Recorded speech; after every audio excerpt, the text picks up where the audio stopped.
आज हम बात करेंगे कश्मीर के बारे में। कश्मीर, मैं बहुत बार भारत की कुंडली के बारे में बात करती हूँ और इंडिपेंडेंट इंडिया का चार्ट डिस्कस करती हूँ जो 15 अगस्त 1947 का है।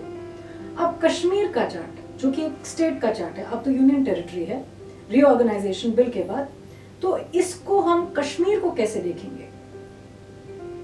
अब 1947 में ही कश्मीर का जो इंस्ट्रूमेंट ऑफ एक्सेशन साइन हुआ था, जो एक लीगल डॉक्यूमेंट है जिसे महाराजा हरि सिंह ने साइन किया था, जिसके बाद इंडियन पार्लियामेंट को लेजिस्लेटिव पावर्स मिलती हैं ओवर J&K।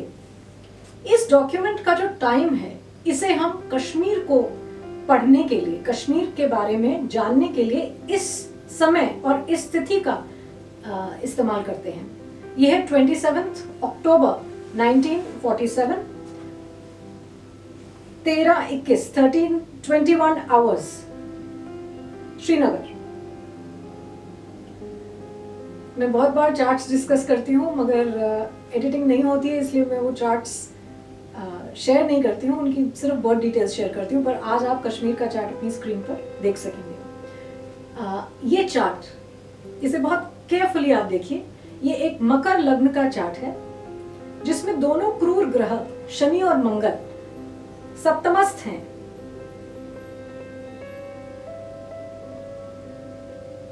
इस कुंडली में लग्न उत्तराषाढ़ा नक्षत्र में है जो कि सूर्य का नक्षत्र है और इस कुंडली के लिए अष्टमेश भी है। शनि और मंगल सप्तम भाव में है। जब भी हम मेदिनी ज्योतिष में पढ़ते हैं तो देश या स्टेट की कुंडली अगर हम पढ़ें तो सप्तम भाव वायलेंस, लड़ाई, वॉर का भाव है। इवन जब कोई कंट्री वॉर के लिए जाती है तो उसके प्राइम मिनिस्टर का जो सप्तम भाव है वो वायलेंस और वॉर दिखाता है। तो सप्तम भाव को, जिसे कि हम जातक की जब कुंडली पढ़ते हैं तो उसके लिए, विवाह के लिए देखते हैं, मेदिनी ज्योतिष में हम सप्तम भाव को लड़ाई के लिए भी देखते हैं। Interesting point. एनीवे, सप्तम भाव एक सप्तमेश और द्वितीयेश, ये मार्केश भी हैं। अष्टमेश तो मार्केश है ही, बट सप्तम भाव में वापस आते हैं कश्मीर की कुंडली में। सप्तम भाव में मंगल और शनि का होना, ये एक वायलेंट हिस्ट्री दिखाता है, एक वायलेंट पास्ट, एक वायलेंट फ्यूचर दिखा रहा है कश्मीर के लिए। ये दोनों ग्रह सर्प दृश कोण में हैं, जिसके कारण ये बहुत ही इंट्रीगिंग कॉन्स्पिरेटोरियल टोन देता है इस चार्ट को। यहां तक कि ये जो लड़ाई है, ये जो वायलेंस है, ये जो जीनोसाइड है जो कश्मीरी हिंदुओं का हम देखते हैं, ये दोनों पाप ग्रह सप्तम भाव में सर्प दृष्टिकोण में है। ये ध्यान रखिए कि आध्यात्मिक दृष्टि में सर्प दृष्टिकोण को और चीजों के लिए देखा जाता है और सर्प दृष्टिकोण में बैठे ग्रह आध्यात्मिक उन्नति देते हैं, ये जातक की कुंडली में देखा जाता है। यहाँ पर आप ये जानिए कि ये कॉन्स्पिरेसी और इंट्रिग दिखाएंगे। सप्तम भाव में ये बैठे क्रूर ग्रह जो सर्प दृष्टिकोण में है। ये दोनों ही ग्रह नवमेश बुध और षष्ठेश बुध के नक्षत्र में है, यानी कि अश्लेषा में है। अश्लेषा में भी वही एक गुण है, रेप्टिलियन गुण। अब ये देखिए, जब क्रूर ग्रह नवमेश के नक्षत्र में हो तो ये ध्यान रखिए कि वो उस भाव को परेशान करेंगे। तो यहाँ पर 9th हाउस परेशान हो रहा है। एक नजर अगर आप डालेंगे इस कुंडली पे तो आप कहेंगे नवम भाव पे कोई क्रूर ग्रह नहीं देख रहा, मगर नवमेश के नक्षत्र में दो क्रूर ग्रहों का होना यहाँ पर ये प्रॉब्लम दिखाता है और वो षष्ठेश भी है इस कुंडली का, तो लड़ाई दिखती है जिसकी रिलीजियस टोन्स हैं। अब इस चार्ट में अगर हम देखें तो षष्ठेश बुध और अष्टमेश सूर्य,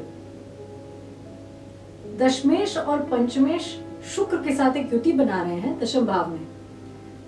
शुक्र यहाँ पंचमेश भी है। पंचमेश students unions, schools and colleges, universities को दिखाता है, इनके स्टूडेंट्स को दिखाता है। तो पंचमेश का षष्ठेश और अष्टमेश से जो कंजंक्शन है वो दिखाता है कि यहाँ पर भी एक एक्टिविज्म का, एक वायलेंट एक्टिविज्म का बीज है। अब आप देखिए कि द्वादशेश बृहस्पति जो कि एकादश भाव में स्थित हैं, उनकी भी पंचम भाव पे दृष्टि है, तो एक फॉरेन कनेक्शन भी आता है स्टूडेंट्स पर। मगर ये द्वादशेश नवम दृष्टि से सप्तम भाव को देख रहे हैं, तो फॉरेन फंडेड वॉर, और पाकिस्तान तो हम जानते हैं एक प्रॉक्सी वॉर लड़ रहा है कश्मीर के थ्रू इंडियन स्टेट के साथ। तो द्वादशेश बृहस्पति का एकादश भाव में होकर सप्तम पर दृष्टि डालना एक फॉरेन कनेक्शन दिखाता है। दूसरी बात, दोबारा से देखिए, षष्ठेश बुध और अष्टमेश सूर्य को ये दशम स्थान में बैठ के चतुर्थ भाव को देखते हैं। शनि की सप्तम भाव से भी जन्मकालीन दृष्टि चतुर्थ भाव पे है। ये कश्मीर की बाउंड्रीज को चेंज करेगा, क्योंकि षष्ठेश अष्टमेश की युति जो चतुर्थ भाव को देखती है, और फिर उसके बाद क्रूर ग्रह शनि जो फिर से चतुर्थ भाव को देखता है। ये कश्मीर की बाउंड्रीज को चेंज करने का एक योग बना हुआ है। पहले भी चेंज हुई हैं, अब भी चेंज होंगी। मैं बहुत बार कहती हूँ कि पाक ऑक्युपाइड कश्मीर इंडिया के पास वापस आएगा। हाउएवर, अब हम दशाएं देखते हैं। मंगल की दशा चल रही है अभी कश्मीर के हॉरोस्कोप पे, जो कि जून 2025 तक चलती है। मंगल सप्तम भाव में बैठा है लग्नेश शनि के साथ, और एक ब्लडी हिस्ट्री दिखा रहा है। तो हम ये कहें कि अगर मंगल की दशा में ये कहानी ठीक हो जाएगी और अब सब नॉर्मल होने वाला है, तो ये बहुत बड़ी गलतफहमी होगी। मंगल की दशा में तो ये प्रॉब्लम सॉर्ट आउट नहीं हो रही। एक कुंडली को पढ़ने के लिए अगर हम सिर्फ एक दशा को देखें, तो वो तो बिल्कुल ऐसा है जैसे हमने आधे में काम किया हो। तो हम यहाँ पर चर, स्थिर, योगिनी, विंशोत्तरी, और इस कश्मीर के चार्ट पे एक कंडीशनल दशा भी लगती है, द्विसप्तति। वो कब लगती है? जब लग्नेश सप्तम भाव में हो और सप्तमेश लग्न में हो। यहाँ लग्नेश शनि सप्तम भाव में स्थित है, इसलिए द्विसप्तति समादशा इस चार्ट पर एक कंडीशनल दशा लगेगी। तो स्थिर और चर दशाओं को देखते हुए और विंशोत्तरी को उसके साथ पढ़ते हुए हम ये देखते हैं कि मिड 2025 तक प्रॉब्लम बिल्कुल बनी हुई है, घटेगी नहीं, बल्कि मैं ये कहूंगी कि प्रॉब्लम बढ़ने वाली है। तो सेंट्रल गवर्नमेंट अभी बहुत कोशिश कर रही है। बात ये नहीं है कि इंटेंशन ठीक नहीं है, कोशिश कर रही है, मगर समय अभी हमारा साथ नहीं देगा। क्यों? अष्टक वर्ग में भी जब हम कुंभ राशि को समझते हैं और भिन्नाष्टक वर्गों में इसे देखते हैं, तो ये जान लीजिए कि शनि का गोचर कुंभ राशि में इस कुंडली के लिए ठीक बिल्कुल भी नहीं होने वाला है। शनि ये 12 राशियों का चक्र 30 साल में क्रॉस करता है। अब आप अप्रोक्सीमेटली 30 साल पहले जाइए, इसका मतलब शनि अप्रोक्सीमेटली 30 साल पहले कुंभ राशि में थे। तो हम 2022 में चल रहे हैं, तो हम 92 के आसपास आ गए हैं, और इससे थोड़ा सा पहले का पीरियड आपको पता ही है, 90, 91, 92। तो हम 30 इयर्स के बाद कुंभ राशि में शनि आ रहा है, चतुर्थ भाव को देखेगा। इंटरेस्टिंग पॉइंट यहाँ पर एक और है, इंटरेस्टिंग पॉइंट यहाँ पर जैसा कि मैंने बताया एक और है। महाभारत में भी ये कथन है कि कर्ण श्री कृष्ण से कहते हैं कि अब केतु का प्रवेश चित्रा नक्षत्र में होने वाला है। ये उस स्थान के राजा के लिए ठीक नहीं है, ये राजाओं के गिरने का समय है। अब हम यहाँ पर सिर्फ कश्मीर की कुंडली देख रहे हैं, और केतु और राहु इस टाइम मेष और तुला की धुरी में आकर बैठ गए हैं। चित्रा नक्षत्र कहां से कहां तक है? चित्रा नक्षत्र कन्या से 23 डिग्री 20 मिनट से तुला में 6 डिग्री 40 मिनट तक आता है। जून मिड 2023 में केतु चित्रा नक्षत्र में प्रवेश करेगा। इस पे मैं फिर एक चार्ट करूंगी जो और डिटेल करेगा इस चित्रा नक्षत्र की बात को, मगर इस कुंडली के लिए ये ठीक नहीं है, ये जान लीजिए। अब जो दशा चल रही है, हम अभी की दशाओं की बात करते हैं। जो अभी दशाएं चल रही हैं उनके हिसाब से जून एंड जुलाई मिड में थोड़ा सा रिलीफ आएगा, मगर ये जो दशा चली है मिड फरवरी से मिड जुलाई प्रॉब्लमैटिक दिखती है। इसी में आपने देखा फिल्म भी लॉन्च हुई कश्मीर फाइल्स, और एक पोलराइजेशन क्रिएट हुआ, और जो भी अभी पीछे भी टेररिस्ट एक्टिविटीज तो रही हैं। तो अभी जो दशाएं चल रही हैं मिड फरवरी से मिड जुलाई, ये एक प्रॉब्लमैटिक पीरियड है। मिड जुलाई के बाद थोड़ी सी बात कंट्रोल में आएगी, मगर मिड अगस्त से जब हम योगिनी दशा देखते हैं जो कि शनि की है, वहां से प्रॉब्लम्स फिर बढ़ती दिखती हैं।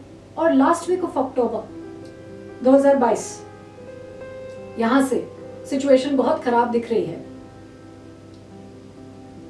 इसे आप 20 अक्टूबर 2022 देखिए, तो यहां से लेकर मई एंड 2023 ये पीरियड बहुत ही खराब दिखता है जो दशाएं चल रही हैं उनमें।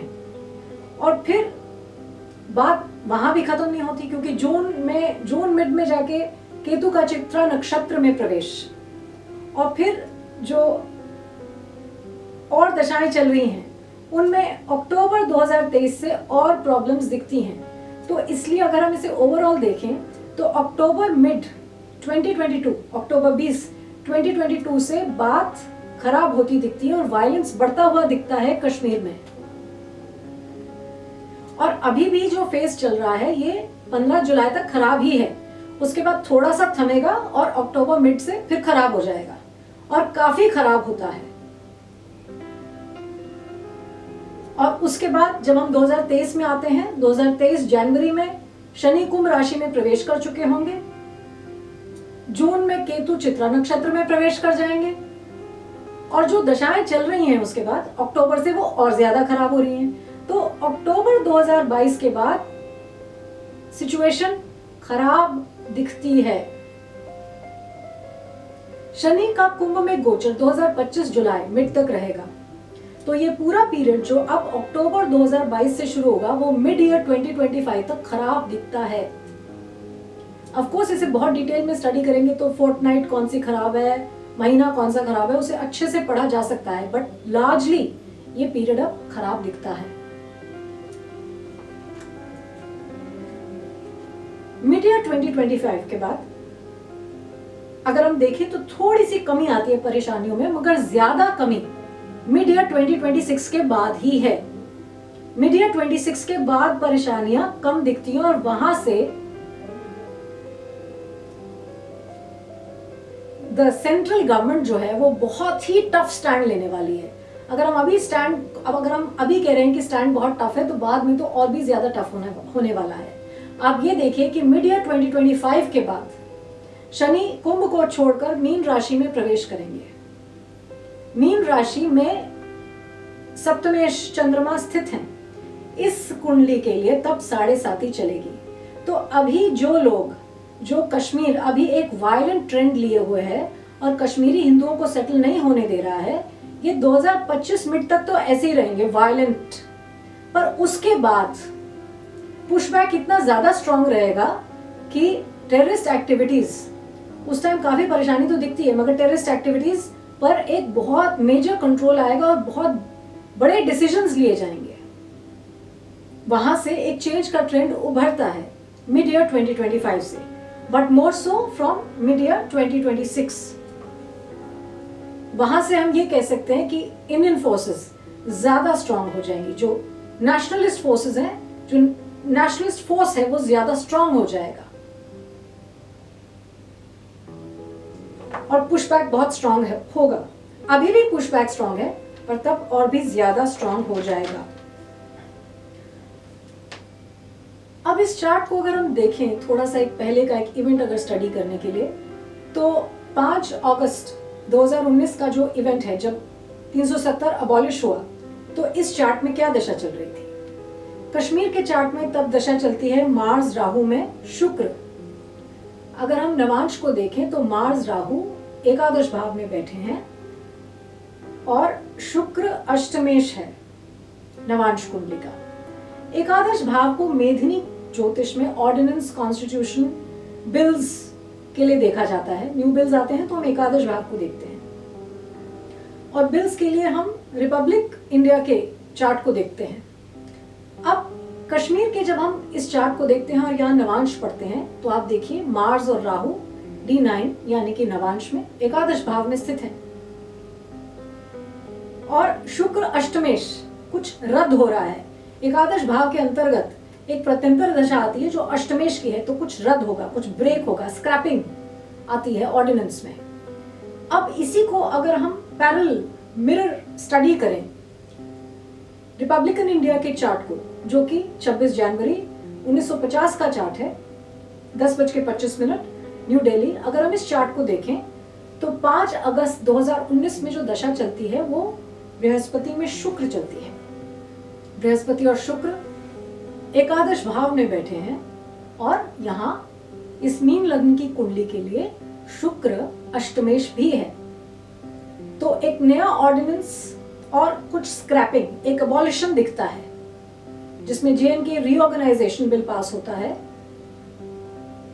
जहां पर अब जम्मू एंड कश्मीर और लद्दाख 2 यूनियन टेरिटरीज बनती हैं और 370 अबॉलिश होता है।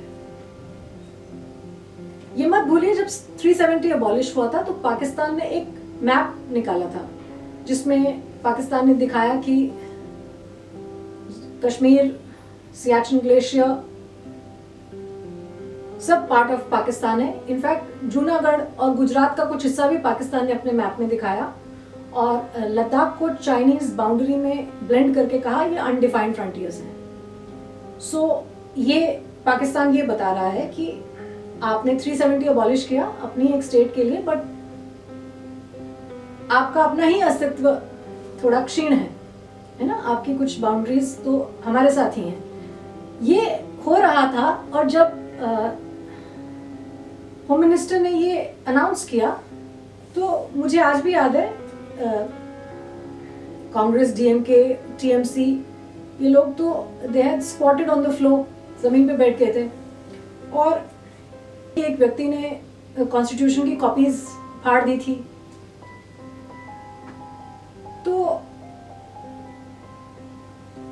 जब हम अपनी ही मातृभूमि की रक्षा नहीं करते और हम ये देखते हैं कि एक पॉलिटिकल एजेंडा में अगर हम देश हित हमारे लिए जरूरी नहीं है, पॉलिटिकल एजेंडा जरूरी है, तो फिर आप एक सूटकेस ऑफ वो कहते हैं ना पाप की एक गठड़ी आप बना रहे हैं अपने लिए। क्योंकि जिस भूमि पर आप रहते हैं, जहाँ का अन्न आप खाते हैं, अगर आप उससे बिट्रेयल करते हैं, उससे गद्दारी करते हैं, तो ये कर्म आप पर हावी होगा, चाहे आप कोई भी हैं, कोई भी हैं। कर्म ये नहीं पूछेगा आपसे कि नहीं आपका एजेंडा क्या था, आप नौकरी कर रहे थे। तो क्लैरिटी इसमें ये आएगी कि आप अपने साथ जो कर्म क्रिएट कर रहे हैं वो तो आपके साथ ही जाएगा, ये मत भूलिए। और मैं इस बात को बार बार कहती हूँ, जब भी एक सोल्जर रणभूमि में, युद्ध में मरता है तो स्वर्ग के द्वार उसके लिए खुल जाते हैं, क्योंकि एक बहुत ही हायर ऑर्डर पर्पस के लिए उसने अपने प्राणों की आहुति दी है।